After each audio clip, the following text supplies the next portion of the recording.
welcome.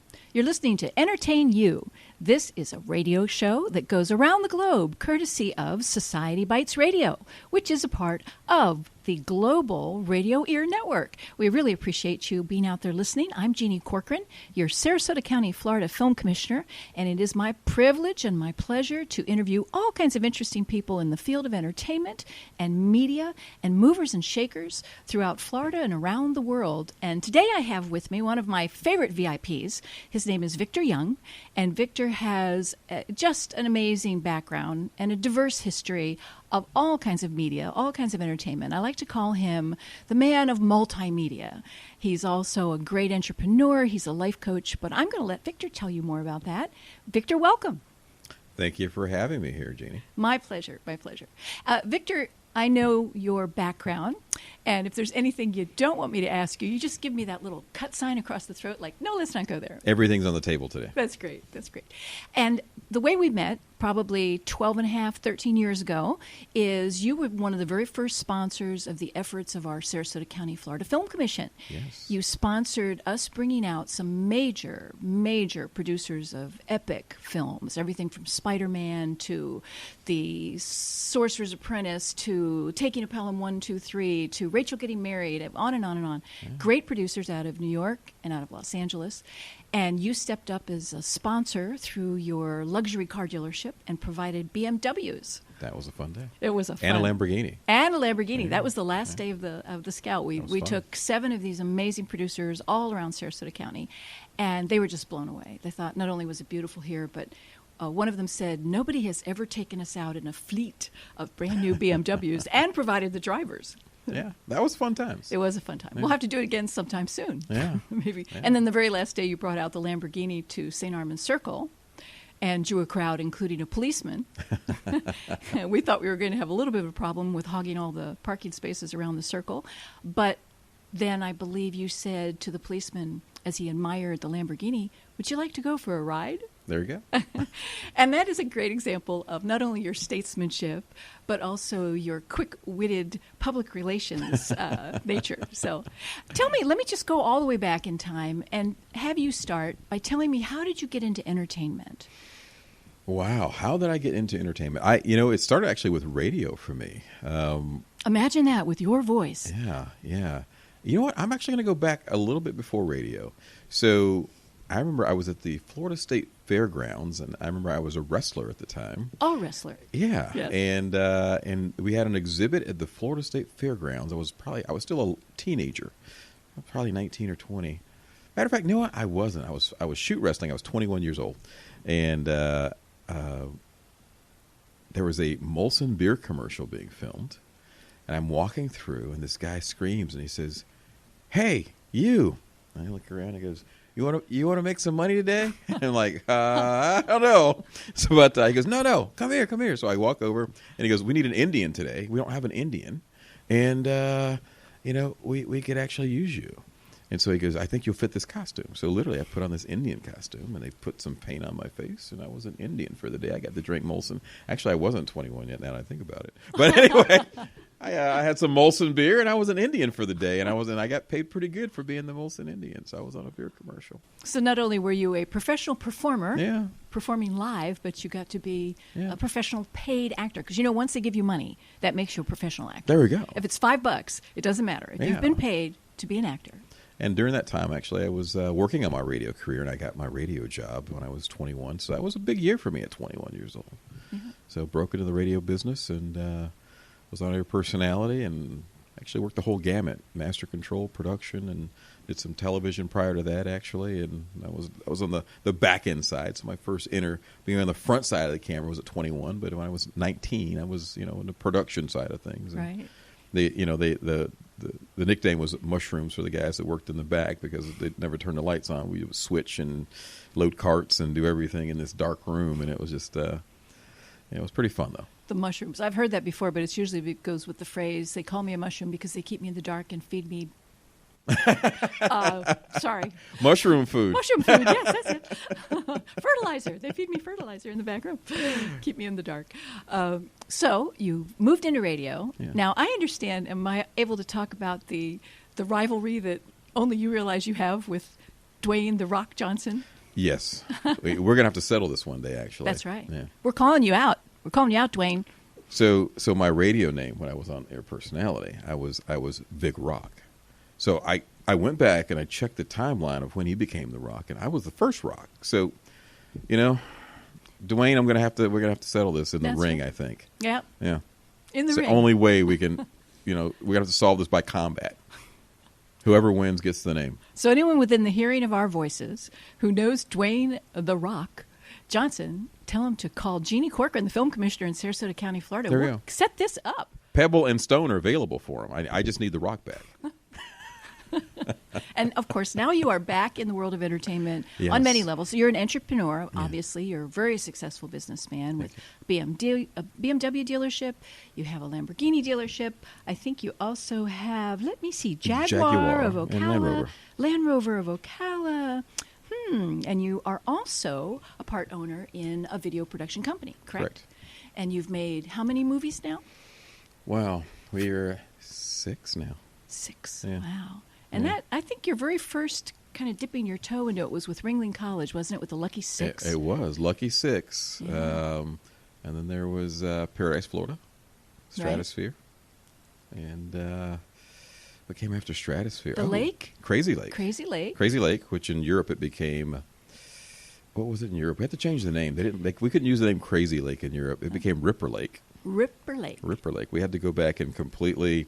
Everything that's crazy, take it back through post and scrub it and edit everything and make it Ripper Lake. And I can see in Europe with Jack the Ripper as part of that subconscious trigger that you want to pull when you're trying to get them to come to a scary movie. Yeah. Ripper's pretty good. Yeah. And then there was Bernie the Dolphin Part 1 and then Bernie the Dolphin Part 2. And we've got 3 features in development right now. Wow. So we're going to have a busy year.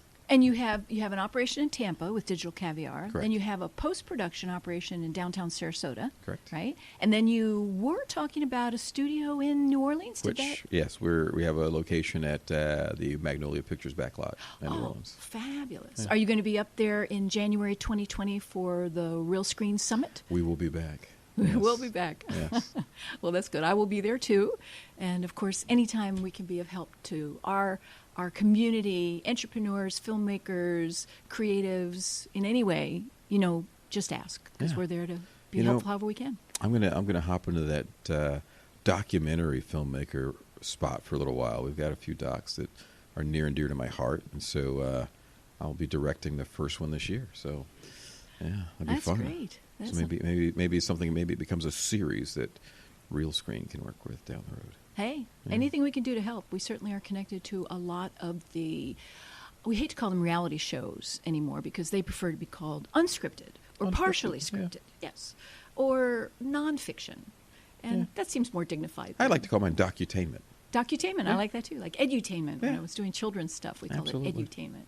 Yeah, that'll be great. So will you have anything along those lines this year for Real Scout Summit, or it just in development and It just depends on production schedule. We're trying to get there, but trying to get yourself a sizzle. Trying to get it, finish it, putting it together. But if not, we'll have a couple things for next year. Worst case scenario. Yeah, you had a great sizzle at Real Screen 2019. Yes. Was it called The Candidate? The Candidate. The Candidate. That looked so good. Has that got any forward momentum, or are you just kind of? We're working with Pro Media in New York with that project right now, and we're waiting for the final nod from another large television production company in New York right now to sign on with the project, so it's moving. That would be great. And we'll also have a spin-off of it that is ready for Real Screen. Candidatress? It's called Presidential. Ooh, Presidential. Presidential. I like it. So the beautiful thing about Presidential is the Presidential doesn't go all the way to the political platform, but what it does is each celebrity candidate or contestant ends up being they develop this presidential aura, and we build a platform around them. You groom them. Yes. Yeah. So we give them a platform and a base to stand on instead of just having their celebrity alone, which is never enough. True. And, some celebrities have been very, very successful becoming president. Take a look at Ronald Reagan. Yeah. And lots of other actors have gone on. Jesse the Body Ventura, Schwarzenegger, quite a few. A lot of governors and stuff. Not too many presidents yet, but I guess President Trump would count as having been an entertainer. Well, there you go. There's our president. Right. The Apprentice. There you go, The Apprentice. And I know there were a lot of state governments that had elected congressmen and I representatives. heard Kanye is going to be next. Hey, well, we'll have great music, that's for sure. Hey, I give Kanye...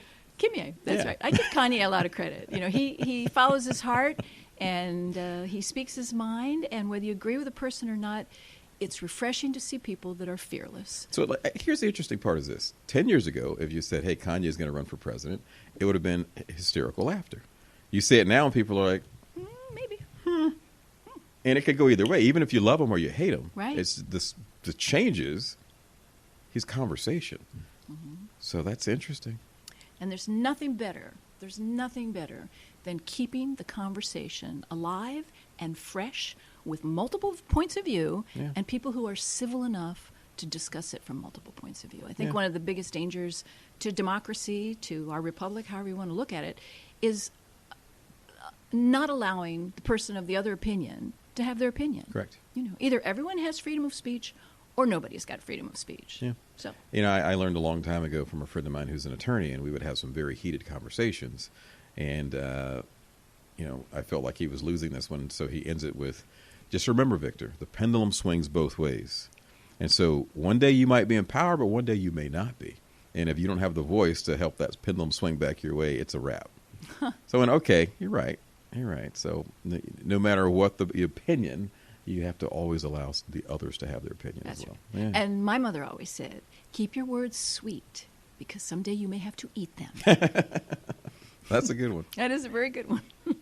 And the other one, which was a little rougher than my mother's phrase, was never spit in the well. You might have to drink from it. So it's all true. Those colloquialisms and cliches. That one's more memorable for sure. You definitely will remember not to spit in that well. So.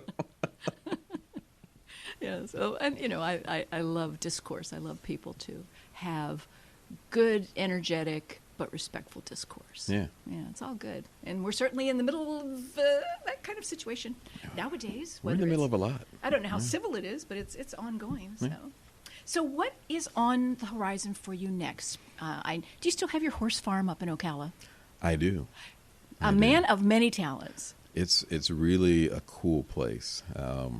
I just added about 4,000 square feet of cedar decks. It's like 2 Cracker Barrels worth of cedar decks around it, and I've got an amazing studio that I just ran about a half a mile of fiber optic down to my studio, my barn where my studio is located, so that I can get some high speed for my post production facility there. So that's truly a man cave. That's a man on horseback cave. Literally, I mean, it's got everything from tractors and sides by sides to horses to a studio to a screening room to, I mean, it's pretty much everything I dreamed up at the time when I went into this facility. So it's a fun place to be. Now, does your beautiful wife Tia? Does she also have a woman's cave, a she cave? What does it called? A she shed? She shed. She's she's working on her she shed, and. You know, I won't have much say over what goes into the she shed because my man cave is all manly caveness. Caveness. So yes, cavernous. And you are the caverpreneur. That's it. That's it. That's it. And so it's my barn dominium. Barn dominium? Yeah. I like it. Yeah. A barnapalooza? Excellent. Yeah. You know, here's the funny thing is this. Go on to Pinterest and put in barn dominium. There are some amazing barns around the world. I mean, like very artistic. There's some that are modern. There's some that are just, you know, industrial chic. I mean, it's pretty amazing what people do in a barn these days. And what's amazing is you can come up with a word, make up a word that you think is completely original and no one's ever heard it, and suddenly you go Google it, and you get, you know, 1,371,211 responses. It's exactly crazy. I tried to do that with a name that I was going to